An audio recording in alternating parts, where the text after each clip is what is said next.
Fight man in boxing, led the Flair Cops. Shout out to Goodfellas Sports TV. Don't forget to check out our sponsor, The Health Blaze, at thehealthblaze.com. 100% all natural products from lotions, soaps, foot soaks, bath bombs, and much, much more. Use the promo code Goodfella1Boxing. Tell them your boy CJ Goodfella sent you. Get 18% off. We out. All right, we're going to talk a little bit about Canelo and, possibly his new date and his new or old opponents. Or at least that's on his list. Also, we're going to talk about what's up with Caleb Plant. I kind of talked about that in the live stream yesterday, but people keep asking me, so I'll put it in video format. But first, let's talk about Teofimo Lopez. Teofimo Lopez is supposed to be sparring Gary Russell or Luke Campbell. Make sure you hit that subscribe button, bell icon button, share the video. Appreciate the love, support, man. So, Teofimo Lopez is supposed to be sparring Gary Russell and Luke Campbell to get prepared for Vasyl Lomachenko. What's so interesting about it is that Gary Russell and Luke Campbell are also Lomachenko opponents. Now, me personally, I would also ask Orlando Salido to come into camp and give me a few pointers as well, and I would have Salido walk me to the ring just to be inside Lomachenko's head, okay? But I do think that it is good to get, two different perspectives of fighting Lomachenko. Gary Russell said basically that, Gary Russell said basically that, with Lomachenko, they had a scale issue. You know what I'm saying? That his personal trainer or something had a messed up scale. He was he was far underweight. You know what I'm saying? But, he fought an okay fight. I thought Lomachenko took it to him. At that point, Gary had fought like 20-some nobodies.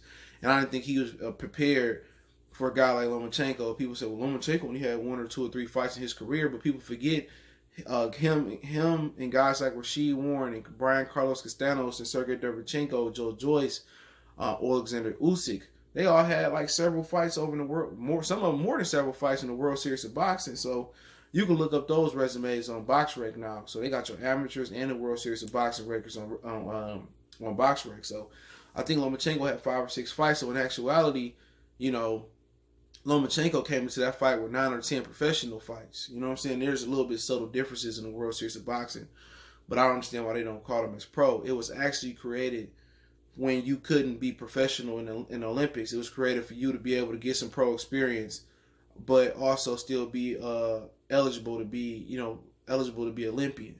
But now that rule changed, where you can be a pro and you can go into Olympics, I mean, it's no use for it. I'm not even sure it still goes on.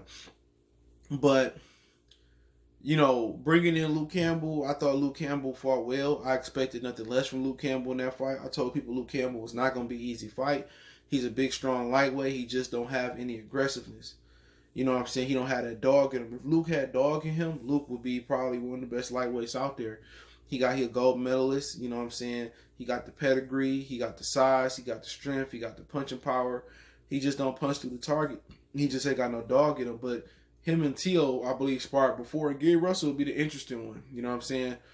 He's a very, very smart fighter. All his whole family has high boxing IQ, from his brother that don't box to his two brothers that do box, to his father, to him. So he gonna be able to give Teofimo Lopez, some pointers on where he went wrong at, and Luke will be able to give him some pointers where he went wrong at.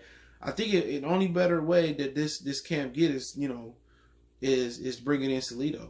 And not even Salido, I understand he's a politician, but not even Salido come in and box, just give you pointers and, this is what you should do, and this is the mistakes I made, this is what I had success with, this kind of little tricks that I learned he couldn't hang with. And that was boxing class 101. Lomachenko learned more in that fight than Gary Russell learned in all his prospect fights, 20 fights leading up to their fight.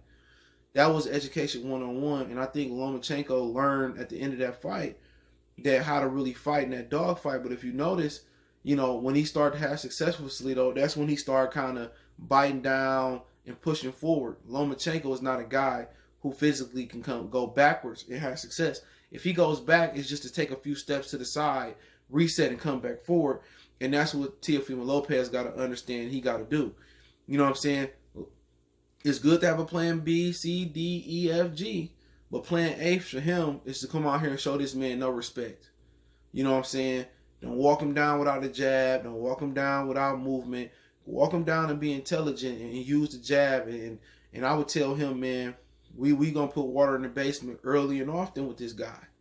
You know what I'm saying? If I'm his dad, I'm like, okay, I know we want to get the knockout in 4 or 5 rounds, but let's kind of put let's put some let's put some money in the bank. You know what I'm saying? Just in case that don't work. And I would tell him to focus on the body shots. Lomachenko, ain't nobody really ever went to his body but Salido. You know what I'm saying? And I would tell Teofimo Lopez to rip the rib cage, to rip the body, and use his jab. And then his hands gotta drop. This an old man. This a dude who had 400 amateur fights. You know what I'm saying? He had 6 or 7, World Series of boxing fights. He had 15, professional fights. So treat him like an old man. Like John David Jackson told Kovalev to treat Bernard Hopkins. He said, hit him everywhere. He old. Hit him on the arms. Hit him on the hips. Hit him to the body. Hit him to the solar plex. You know what I'm saying? I would tell T.O. to hit him everywhere but his fucking face. Other than the jab.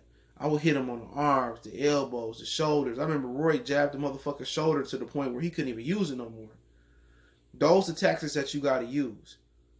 You know what I'm saying? And then, when them hands stop to move, when they start to drop, you know what I'm saying? Then go up top. Just because Pedraza, went 12 and, Alvarez dropped him, I erase all that shit out of my mind.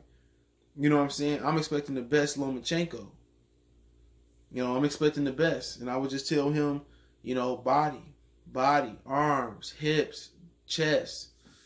But Loma did have an article in Boxing Scene where he said, sparring Lopez would be like a sparring match because, and these people took that out of context because, it won't be no fans there, And he said that he glad he doing all the talking to promote the fight. And that's what you supposed to do. That quiet shit don't sell. Don't nobody want too quiet motherfuckers. No casuals want too quiet people not talking. They want them to talk. But too bad he can't defend himself verbally. You know what I'm saying? But, he's just going to come in and do what he do. So I'm excited for the fight. Hopefully, no COVID issues get in the way. They can fight October 17th. I heard that date could switch to the 24th. If the ACC play football and the Miami Hurricanes play a game that day, so that's what I heard. But I heard for the most part it'll be October 17th. But let's move on. I heard some news about Canelo last night. Canelo Alvarez obviously not fighting September 12th. Matchmaker Robert Diaz X'd that at the WBC convention last night, and they saying that he may not come back till December, and they cannot do his fight without fans. So that's what really happened. They didn't have enough money to do his fight without fans in the stands. So he gonna be like Wilder and Fury 3, and it depends. It'll be interesting to see if he fights December, at what date, because you got Adrian Broner that could fight in December. You got Wilder and Fury 3 that's slated to go down December 19th, and I'm gonna talk about that a little bit later as well too. If I don't talk about it before this video get posted.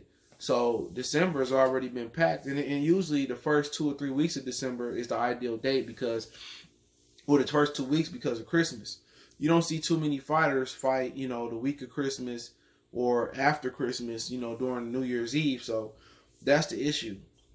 That's the issue with Canelo getting there. Either he gonna bump heads with a Broner and Barashnik fight, or another fight that PBC got going on ESPN, or he gonna bump heads with Wilder Fury 3. So but he's supposed to play it in December, where they think they can have fans in the stands, which I think is so premature because the vaccine is not going to be ready. They don't know if the vaccine will work because they're doing human trials in America until I think early 2021. And if that's the case, then they're not going to have enough of the vaccine until September, 6 to 8 months out from that. And that's the best case scenario. So I think they're banking on, I guess them having capacity crowds. But the one thing that they got to understand is in the winter months, the COVID without a cure, without a vaccine is going to go even crazier because that's when people get sick. Cold spread germs. You know what I'm saying? Cold, that's where the germs spread. And you don't know if you got the flu, you got pneumonia, you got COVID-19. It's going to get real fucking tricky in those winter months. So I don't see how without a cure, without a vaccine, they feel they're going to have fans, in the winter months, especially traveling from cold weather places. And like I said before, the numbers, they're going to really jump up in the wintertime talking about COVID-19. And a lot of people may just have a common flu, but hey, it is what it is. A lot of these dudes ain't willing to trim the fat off the the fat off the damn brisket. You know what I'm saying? They ain't willing to do that. They ain't willing to take a pay cut. So a lot of these motherfuckers gonna be on the bench until this shit clear up. You know, and this a year your prime going away because you don't want to take a pay cut. But Canelo, they said Canelo was taking a significant pay cut, must not be significant enough. They couldn't even come up with $1 million for Callum Smith. He just wanted 6. They only had 5. At one point, Demetrius Andrade's name was in there to take it at September 12th. You know, he was willing to take less than Callum Smith. The DAZN wouldn't approve him. You know, if I'm Demetrius Andrade, I'm like, what the fuck, bro? You know, but once again, the DAZN don't care about black fighters. You know what I'm saying? Javier Fortuna and Devin Haney had agreed to fight right before the whole, you know, COVID thing. And Eddie Hearn had a nice bag for Fortuna to come over. The DAZN asked that shit. They said, nah, you can't pay for Fortuna that much. So they just getting ready to go back to purse bid because the DAZN didn't approve the funds that Eddie Hearn was giving to Javier Fortuna. So, you know, when you fighting on the DAZN, they don't care about black fighters. Them a whole bunch of old white men. That's why they gave Golovkin the money they gave him. You know what I'm saying? Only guy they gave extra money to was Danny Jacobs. But they don't care about the black fighters on the DAZN. And they just told Demetrius Andrade you couldn't be approved. So if your network don't want to fight, you know, what am I here for? You know what I'm saying? So that's sad. But they want to break ground in the DAZN UK. I doubt if Canelo goes over there. There's been some talk about the UK having capacity crowds pretty soon. It's September, October. But right now it's, you know, Billy Joe Saunders is back in the race. Callum Smith and Billy Joe Saunders are 2 of the fighters he's looking to fight in December. I got a hunch that it may be Billy Joe Saunders in September. So he back in the running. They want to break ground on the DAZN UK. So I guess, you know, Eddie Hearn is ending his partnership with Sky once AJ contract runs out. So I think that's in a year or two. So, you know, at the end of the day, that's who Canelo could be fighting again. Callum Smith and Billy Joe Saunders. Quite frankly, I don't really care who Canelo fight no more. It's boring. He a boring fighter. He robbing motherfuckers. Only way I'm interested in him fighting if it's Jamal Charlo or some fucking puncher. That's the only way you gonna get beat him. But that's what they talking about doing. So he may not come back till December. Callum Smith and Billy Joe Saunders is the names that I got. So they gotta revisit those talks. And you know, right now they waiting to have a capacity crowd for Canelo or some capacity for the fight to happen. No capacity crowd. Wilder, Fury 3, and Canelo probably they're not going to happen. So it's unfortunate that, you know, you can't, they not taking no significant pay cuts. You know what I'm saying? This could be Wilder retirement party. So I understand that. Callum Smith, you know, nobody knows who he is over here. And Billy Joe Saunders, nobody know who he is. So, I mean, that fight ain't going to move the needle. The DAZN match will just, you know, file bankruptcy, in my opinion. File bankruptcy. Because whatever you about to do ain't gonna work. You paying Triple G $14 million to fight Camille Zamata. And they still ain't came to an agreement. But I'm gonna talk about Caleb Plant. A lot of people asking about Caleb Plant. You got David Benavidez fighting this weekend. He already fought this week, but apparently he's supposed to be fighting the winner of Alfredo Angulo and Caleb Truax. Now, he was supposed to fight Caleb Truax. That was a rumor. But somebody told me Caleb Truax didn't want to fight right now. I think he's coming off an injury, a blown out Achilles or something like that. So Truex is going to fight Angulo. It was really supposed to be Peter Quillen versus Truex. But then, you know, they had to know the technical decision over the headbutt. And then they were supposed to fight it again. And Truex blew his knee out, blew his Achilles out. And then Alfredo Angulo fought Peter Quillen. And Peter Quillen lost to Angulo old ass. And, you know, Peter Quillen said, I'm glad my wife got a job after the fight. And, you know, Al Heyman, you know, he messed up Peter Quillen's career when he paid him $500,000 allegedly to drop the belt and not fight Matt Korobov. You know what I'm saying? And what's so interesting about that, Demetrius Andrade was offered the opportunity to fight Matt Korobov for the vacant belt.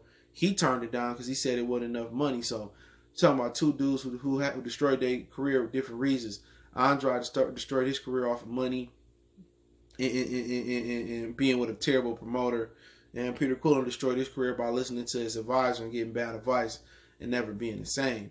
But yeah, Caleb Plant's supposed to take the winner of Caleb Truex and Angulo. I mean, that really doesn't do nothing for his career. I think the Benavidez fight this weekend is interesting versus Ramiro Alexis Aguelo. So that's an interesting fight. But yeah, that's what's next for Caleb Plant, the winner of Angulo and Caleb Truex. Let me know what you guys think about the video. Don't forget me on Facebook, Instagram, Twitter. Reach out if you have a business question, inquiry, sponsorship, video request. Keep sharing the videos. Don't forget you can follow me on Facebook, Instagram, Twitter. Reach out if you got business question, inquiry, sponsorship, video request. Keep sharing the videos. Want to make a donation to the channel? Cash App is CJGood313. PayPal link in the description. Cash App username in the description. Best way to donate is to share the video for your boy. One time for the one time. It's your boy CJ Goodfellas, Goodfellas Sports TV. We gone.